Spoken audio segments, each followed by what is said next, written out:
अब यहाँ तक बेटे हमने रीड किया लेसन जो है 5 हमारा पार्ट 4 चल रहा है, जिसमें ये बताया हुआ है कि यहाँ पे जो कोई भी लेडी है, कोई भी स्त्री है, उसको उचित सम्मान दिया जाता था और अगर किसी कारण से कोई स्त्री उपस्थित नहीं होती थी तो उसकी जो है शुभ उपस्थिति करने के लिए उसकी स्त्री की मूर्ति बनवाई जाती थी। और इससे केवल यही सिद्ध नहीं होता कि इस महान देश में स्त्री को वासना या कामेच्छा की पूर्ति से या कोई चीज़ को पूरा करने के लिए नहीं समझा जाता था, उसे सदा एक देवी जैसे कि गॉडेस, एक देवी माना जाता था, एक कंजक और एक छोटी उम्र की अविवाहिता कन्या जिसकी पूजा की जानी चाहिए। मानव मात्र की माँ है अर्धांगिनी, द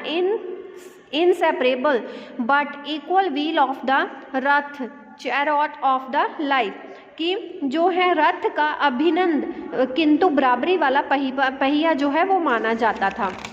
कि स्त्री को उचित सम्मान दिया जाता था। द फेटली एक्सप्लेन दैट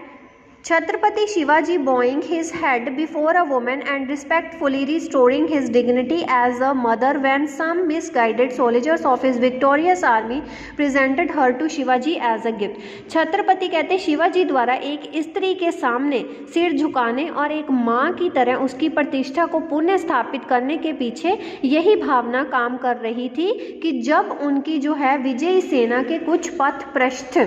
सैनिकों ने उस स्त्री को शिवाजी के सामने एक उपहार के रूप में प्रस्तुत किया था। This too explains that the great wars in both the sacred epics, the Ramayana and the Mahabharata, were fought for defending and upholding the honor of this Matshakti, the powerful motherhood. Does this not put those to shame who think of restoring